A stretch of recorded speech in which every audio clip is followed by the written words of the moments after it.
English translation Christmas by Stephan A. Rickauer and Hans-Georg Lanzendorfer, A Christmas Story, Stephan A. Rickauer, Switzerland.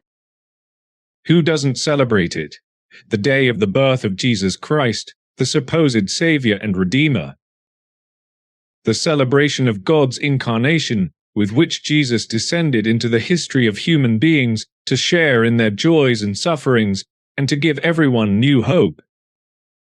The holy celebration of the consecrated night, with which God reveals himself to human beings in a wise way that could not be more overwhelming. Overwhelming?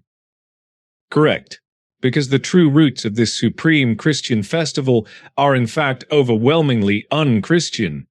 Once you fight your way through the rampant, creeper-like undergrowth of Christian historical heresies and use the machete of real facts, the true and original roots of the Christian Christmas festival quickly come to light. Unfortunately, right at the beginning of this short excursion into the history of Christmas, we have to let go of the familiar idea that little Jesus saw the light of day on the 25th of December, because there is not a single piece of evidence for this, not even a Christian one. However, it would be completely wrong to conclude from this that this meaningful Christian religious act was more or less arbitrarily set on this date, because arbitrariness played and still plays a rather undesirable role in the great stage play enslavement of a world. However, it is not only the setting of the date, but also the holy festival itself that gives rise to a wide range of critical reflections and analyses. Originally, the still very young Christianity only knew the annual Passover, which even then was closely modeled on the Jewish festival of the same name. The Christian Passover was soon interwoven with the idea of the miraculous resurrection of Jesus and celebrated accordingly with a festive meal. For a long time, the day of Jesus' birth was not clothed in a religious festival. On the contrary, the idea of God becoming man was initially even severely persecuted, as it was too similar to the natural pagan idea that gods could simply be conceived and born. Not with the birth of Christ, but only with his resurrection did the divine manifest itself in him, the Christians argued. Later, the Passover became Easter by competing with the pagan festival Alban Ilia, which was dedicated to the goddess of young light and life, Ostara. It was not until 3 centuries later that the balance shifted in favor of Christmas. As religious festivals and rites are closely linked to the cultural, political, and social development of a people, some historical facts must be pointed out to clarify the origin of Christmas. The time around the birth of Christ was characterized by wars, conquests, and the constant rise and fall of entire cultures. Military strength ensured the survival of the civilizations of that time, as weak cultures were sooner or later conquered, assimilated, or even completely destroyed. Some civilizations also played a decisive role in the often cruel game of world division, including Greece. Greece's influence became increasingly important with the victorious end of the wars against the Persian Empire in 448 BC. As Athens, supported by a mighty naval fleet, also dominated overseas trade, which formed the basis of a flourishing civilization. It was the time of Socrates, Plato, and Aristotle. Magnificent temples still bear witness to Greece's cultural heyday, which also impressively reflects the polytheistic Hellenistic worldview in architectural terms. Philip of Macedon, who later became Yugoslavia, completely extinguished Greece's freedom by defeating the Athenians and Thebans in 338 BC. The Greeks had to recognize him unconditionally as their commander-in-chief in the planned war against the Persians. The Persian Empire, on the other hand, expanded enormously under the conquests of King Darius II. In 500 BC, it encompassed the Babylonian Empire, Egypt, the Indo-European Empire of the Medes, Asia Minor, and large parts of the territories west of the Indus. The way in which the Persians conquered foreign cultures was unusual. They left the conquered people their religion and their rulers, appointed officials to control them, and only demanded tribute payments and unconditional military service. Nevertheless, in this wise, the Persian religion and culture spread far into the then known world.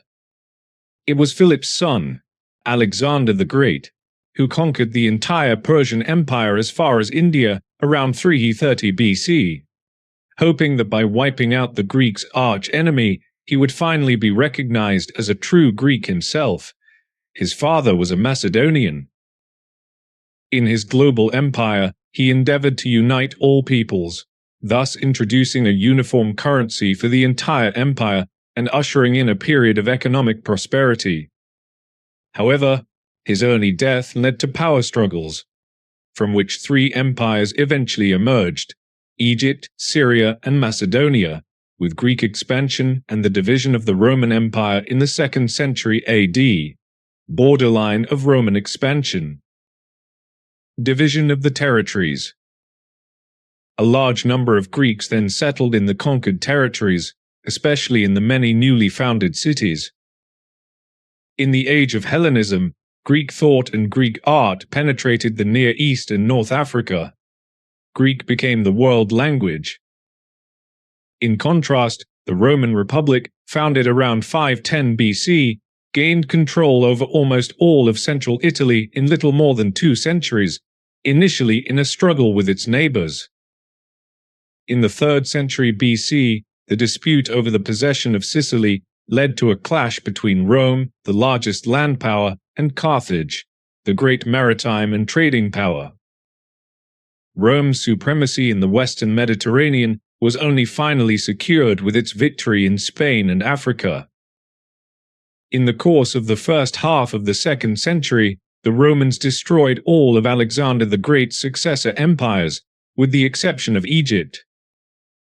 After the final destruction of Carthage and the establishment of Roman provinces in Macedonia, Greece, and Asia Minor, Rome dominated almost the entire Mediterranean region. In 51 BC, Gaul was assimilated, and in 31 BC, Egypt also did not escape Roman conquest under the rule of Cleopatra. In the course of its vast expansion, Rome thus encountered countless cultures with their own, often ancient religions, rites, and cults, which often mingled with the Roman ones or even replaced them completely. Rome became a melting pot of many individual New Age currents. Greek, Roman, Persian, Etruscan, Latin, Samnite, Syrian, Egyptian, Nabatean, Germanic, Celtic, Gallic, Breton, Phrygian, and Montanist ideas were all mixed together, to name but a few. Many of these new religious movements offered ordinary human beings in particular, such as warriors and slaves, far better prospects of being rewarded after their death for the hard fate they had endured on earth than the classical idea of Olympus could, as there was no concept of paradise at that time, as is the case with many religions today. It was Hades, the dark underworld, that awaited them. However, Rome also knew rituals and ceremonies as important components of religion, as they represented rays of hope in the otherwise quite simple lives of the general, ordinary population. During the days of the 17th to the 24th of December, Rome celebrated the Saturnalia, a festive period in which all social rules and class distinctions were abolished in honor of the god Saturnus.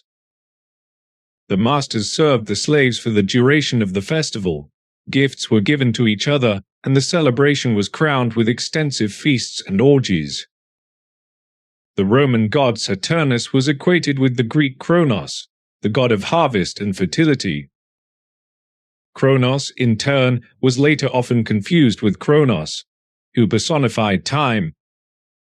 An early commentary by Pindar Olympian Odes Tetu 33 reports that the Elian year was reckoned from the first full moon of the winter solstice. The ruler of the first half of the year was Cronus Iphicles, who was killed by Zeus Heracles at the turn of the second half. The ancient Saturnalia festival is therefore partly due to the winter solstice, which will be of great importance in the following. around the new religions, which were mixed in from foreign cultures. So-called mystery cults formed, which were only accessible to initiates, whereby old Greek and Roman gods were also clothed in new cults. One representative of these mysterious cults was the cult of Dionysus, which later devoted itself mainly to worldly pleasures and was dedicated to the Roman god Dionysus, son of Zeus and Semele. Dionysus was the Greek god of fertility and later, above all, of wine. After the death of his mother, who was killed by a trick of Hera, he was sewn into Zeus's thigh and carried to term.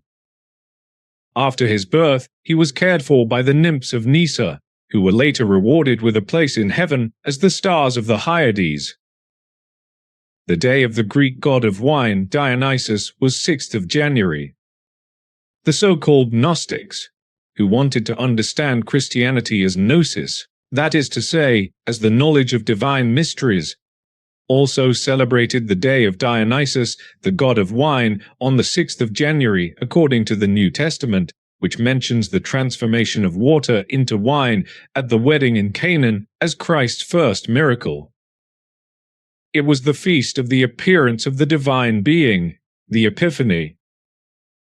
The Basilidian sect, a leading Gnostic movement, celebrated baptism on this day as the beginning of their salvation. For only with baptism did God's Spirit and reason in the form of a dove unite with Christ as a mere human being in the flesh. The foreign gods were also clothed in these mystery cults, which initially had a deterrent effect on many, but then became all the more attractive. There was the Egyptian goddess Isis, whose image was Romanized within a few years because people could not identify with the rather revealing depiction of the Egyptian appearance. Isis was the first goddess of Rome to become the Panthea, the all-goddess, who was no longer assigned just one but several tasks. She was the goddess of the sun, the moon, the sea, fertility, the dead, maternal love, the poor, legislation, and revenge. Her spouse was, as was customary at the time, brother Osiris. His brother Seth killed, dismembered, and scattered him to the winds. Isis and her sister Nephthys searched for the pieces and found them all, except for the phallus, which they had to remold from earth. Isis put all the pieces together and embraced Osiris with her wings. This gave him new strength, and he awoke. Immediately afterwards, Isis, sitting on Osiris as a falcon, received the fruit of her son Horus. Horus was born as the falcon god on 25th of December. One of the most important pagan cults of the time, the cruel cult of Mithras, prevailed in the great empire of Persia. In contrast to the cult of Isis, the ceremonies were not held in public, but in mysterious underground temple caves. The cult was strongly attracted to the stars, and corresponding to the planetary spheres, there were ranks that had to be passed through according to a strict hierarchy. A high rank corresponded to a high degree of purification. At the end of the hierarchy was the eternal light.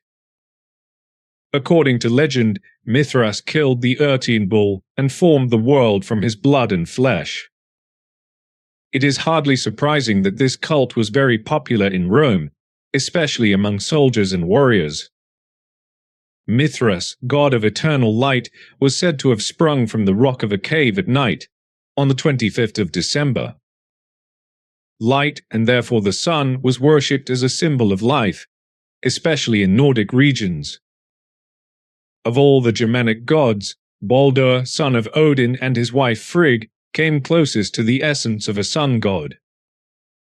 However, as the sun was considered feminine in the north, he was called the son of the sun. He embodied all the values that seemed to emanate from the sun: light, warmth, purity, spirit, and healing. The myth tells of a seeress who prophesied Baldur's early death. Frigg, his mother, then sent messengers to all the creatures of earth and made them swear never to harm Baldur. They all swore because they all loved him, but the messengers had overlooked one creature because it was so inconspicuous: mistletoe. The only one other than Frigg who knew about it was Loki, god of darkness, because he got one of Frigg's messengers to tell him the secret. Everyone celebrated Baldur's immortality, and they had fun throwing all sorts of things at him, as nothing in the world could harm him. Only his brother Hother could not join in, for he was blind. Then Loki, who knew about the secret of the overlooked mistletoe, went to him and offered to lead his hand so that he could also do Baldur this honor. Hother drew his bow, but Loki used the mistletoe as an arrow, and so it happened that Baldur was killed by his own brother. It was not for nothing that mistletoe, called all healing by the ancient Druids, was consecrated to Baldur. By healing, it made amends for Baldur's death. The winter solstice, Jul in Old Germanic, is very closely linked to the myth of Baldur, namely his rebirth around the days of the 21st December. As the turning point of the year, when the sun reaches the southern tropic and returns to the north, it was even the most important pagan festival, when everything ended and began anew.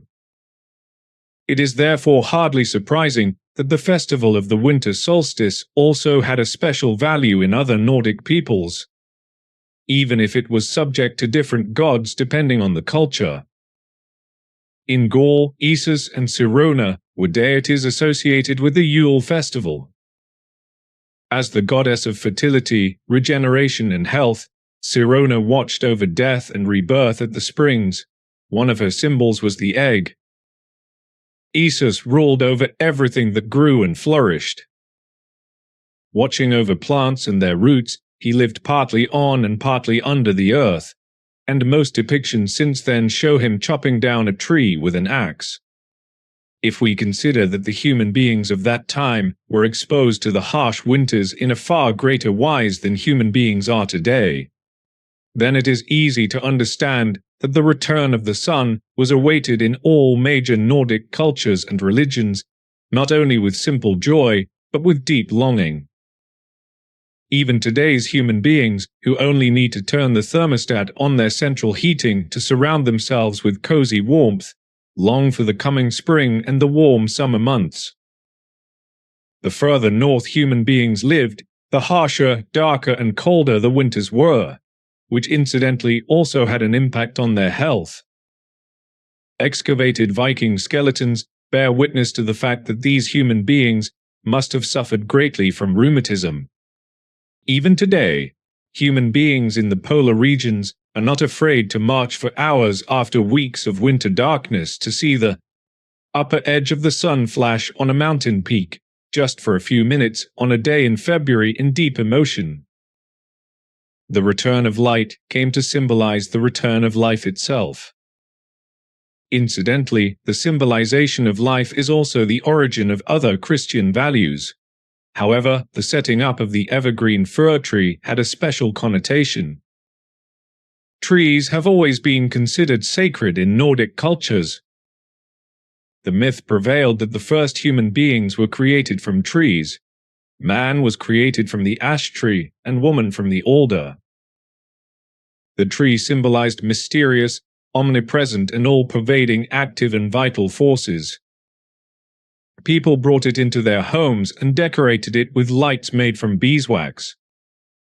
Even in the Icelandic sagas, there is talk of the world ash tree Yggdrasil, under which the gods dispense justice. It is also worth remembering the Donar oak that Boniface felled near Geismar, and the village lime trees under which the thing was held. The Germanic peoples, army and court meeting in the presence, so to speak, of the divine elemental power that was expressed in the secret growth of the tree. The tribal shrine of the Irminons, who according to Tacitus populated northern Germany, was the Irminsul, a tree of life symbol with leafy shoots extending out on both sides. The later emblem of German emperors, the scepter, can also be traced back to the Irminsul in a modified form and appearance. The Christian religion also initially fought the pagan custom of worshipping the tree with all its might. In the 17th century, the Strasbourg authorities issued a decree against the pagan custom at Christmas time of decorating Christmas trees with sweets and dolls, and then plundering them. In 1935, the Pope banned the Christmas tree for Italy and France, writing in his organ Osservatore Romano that, to the satisfaction of all those who love the poetic and religious presepio nativity scene.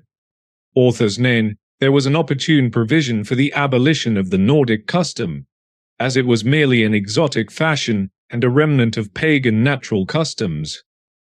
The Vatican newspaper Osservatore della Domenica wrote as late as 1961 that the custom of the Christmas tree was an attempt to replace the nativity scene with a certain tendency towards naturalism and paganism.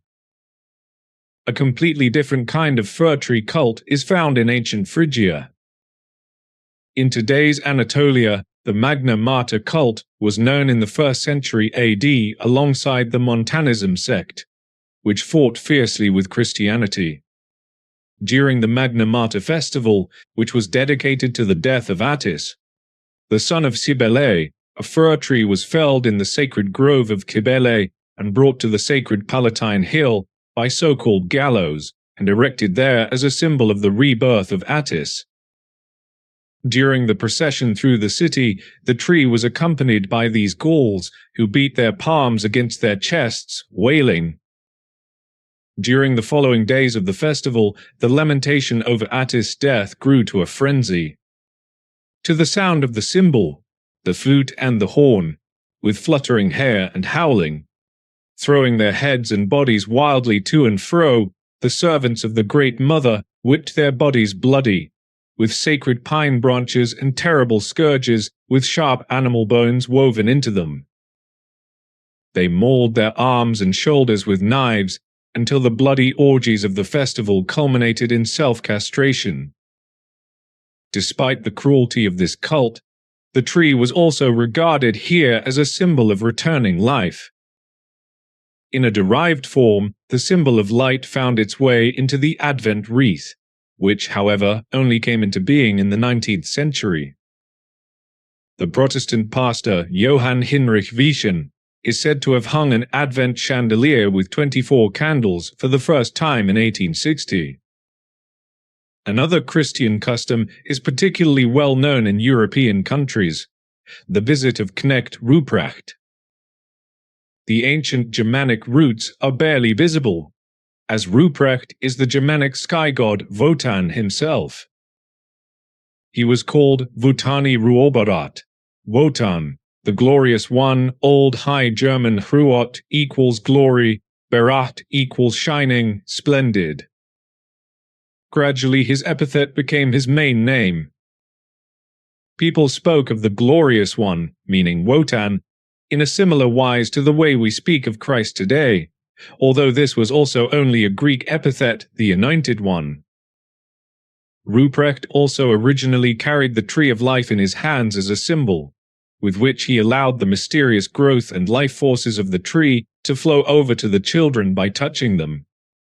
The extent to which the cult religion of Christ was and is a master of fatal and malicious shifts in meaning was and is revealed by this example in particular. The friend of children with the healing branch of the tree of life became the terror of children with the fearful and terrifying instrument of chastisement, the rod. The cloud-powerful and glorious Wotan was degraded to a servant, the unfree and subservient spirit of Christian ideology.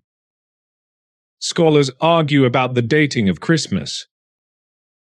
The first attempt to date Christ's birthday was made in 217 AD by Pope Hippolyte, who wanted to unite all pagan cults under the benevolent umbrella of Christianity for the first time. At that time, Christianity was only just consolidating itself as a church and was faced with many powerful and sometimes deeply rooted cults. So an ingenious, strategic idea had to be found that would eclipse everything known to date.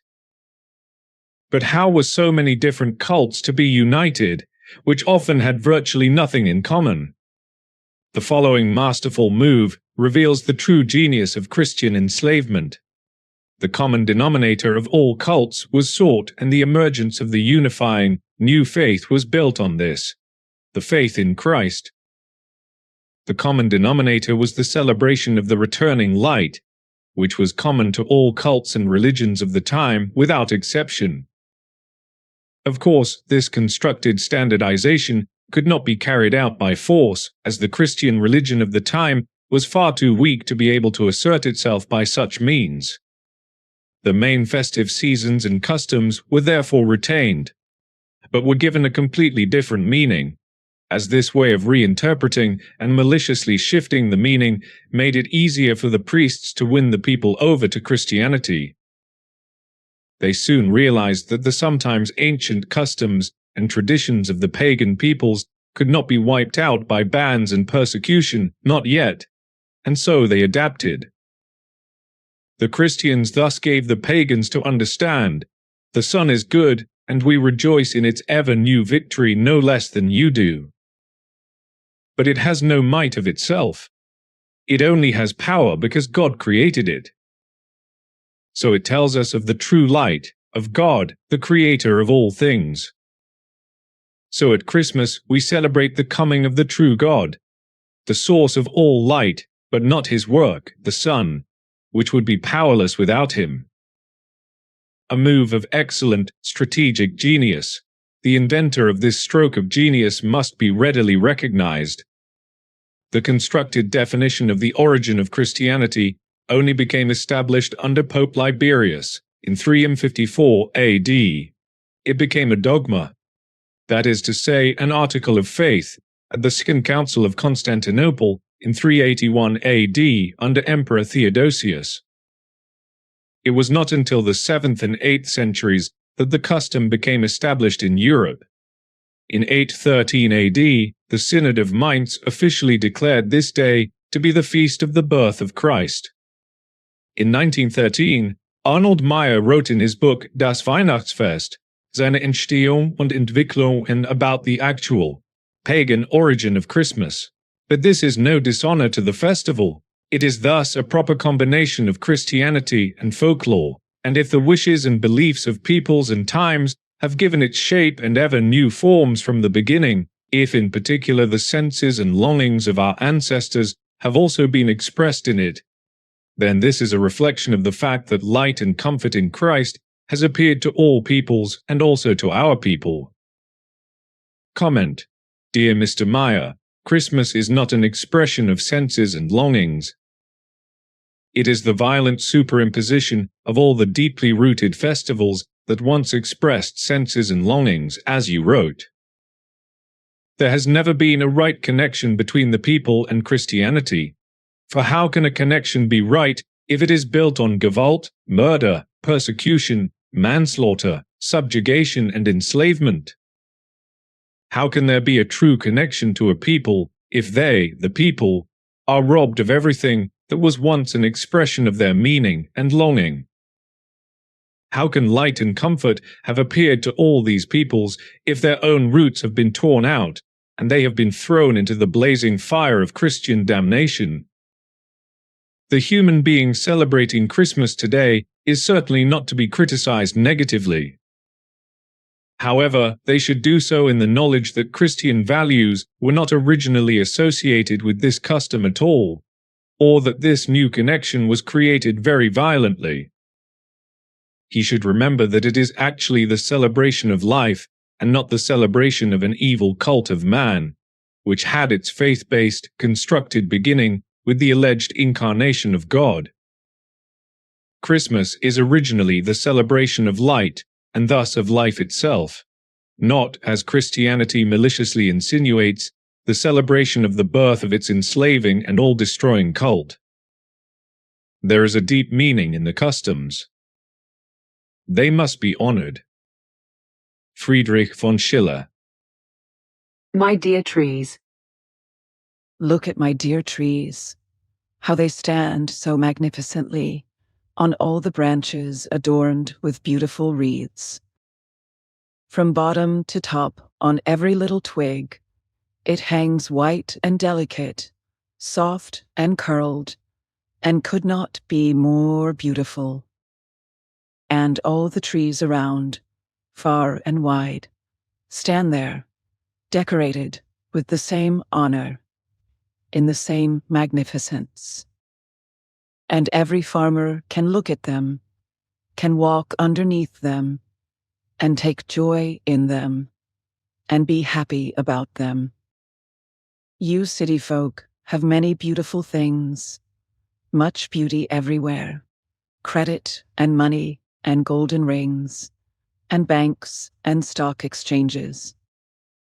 But alder, oak, willow, and spruce, with wreaths near and far, you will never have such things, you dear, rich gentlemen.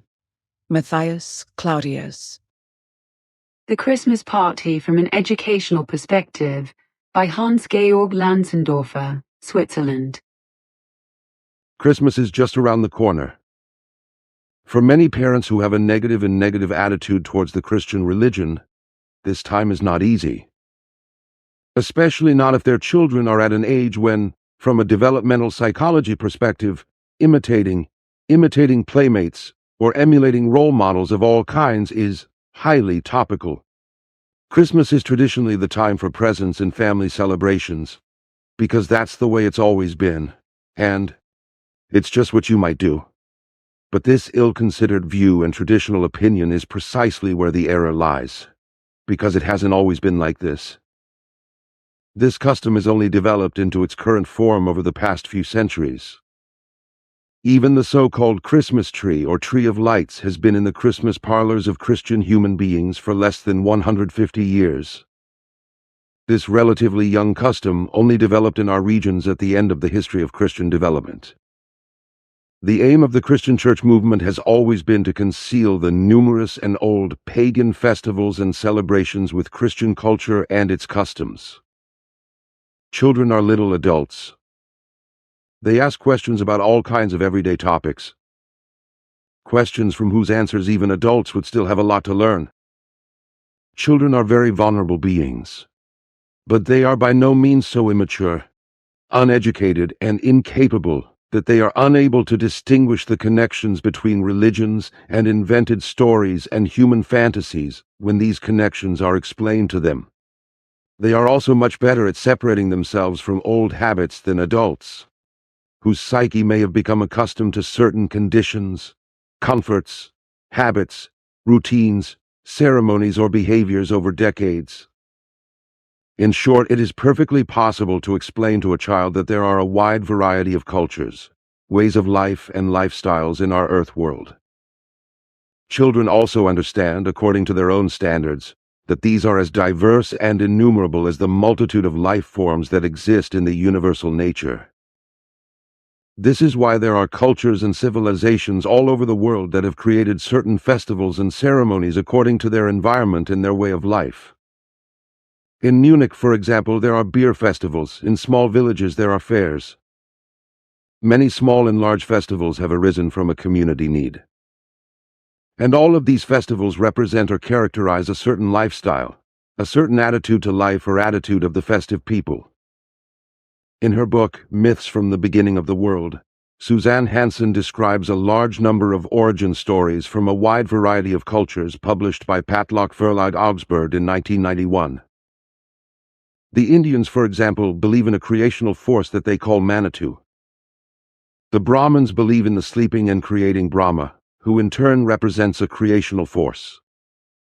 Christians believe that a dear God created the heavens and the earth, and Muslims, for their part, are devoted to the belief that Allah is the creator of the creation of the world. In politics, there are many parties that promote their concerns and interests.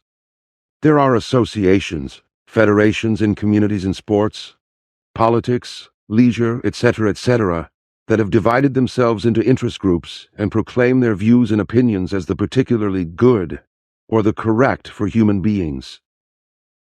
Our world is now populated by over 5,000 sects and religions, with 5 main religions predominating, but these are fundamentally contradictory, as are political associations. In contrast to the obstinate adult, the differences and contradictions between religions and the human beings behind them, can be explained to a child in purely secular terms. For example, that human beings have always been concerned with the subject of the creation of the world, but that they have never been able to agree on who or what created nature in the entire universe. This fact is also evident from the diversity of different religions in their teachings. Even ancient wisdom from the most diverse cultures speaks of ignorance of the most fundamental creational truths. For example, in the words of an ancient Inuit from the Noatak River, who is said to have said the following, "No one can know anything with certainty about the beginning of all life.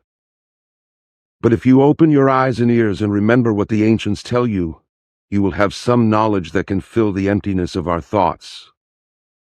The child may wonder why so many adult human beings argue about how the world really came into being.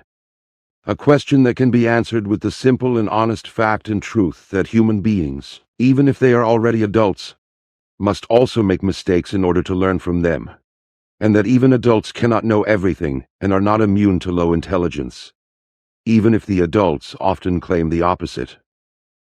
In short, the truth about the ignorance of human beings should not be withheld from the child openly and honestly. Also, that religions are nothing more than pitiful attempts to explain human beings' existence. However, it must also be explained to the child that they can find the connections between their own eye through their own mental work and through their own searching and researching in nature. Bringing up a child in a certain religion and forcing the dogma of that religion on it is inhumane in the grossest form and inhibits evolution. It must therefore also be made clear to the child that it should study the religions of this earth for itself, and that it can decide in favor of this or that religion, if at all. However, the child must also be able to recognize and experience the freedom to reject any cult religion in order to find their own path in life. Christmas has various origins. It is made up of at least 7 cultural components. An interesting historical fact that can also be explained to a child.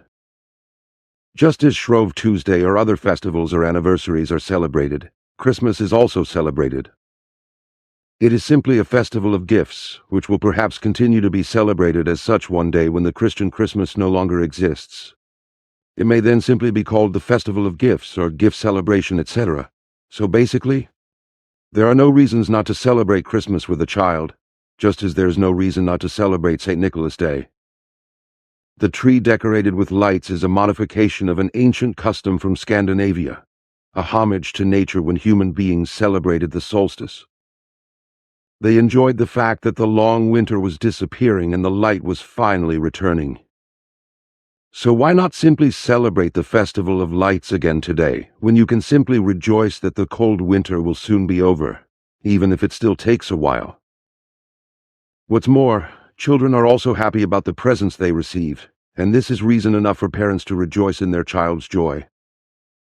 The fact that this occasion is still set against the Christian background of Christmas celebrations is basically absolutely irrelevant. The mere thought of looking at the origins or a modified form of this celebration shows that the background will change again one day.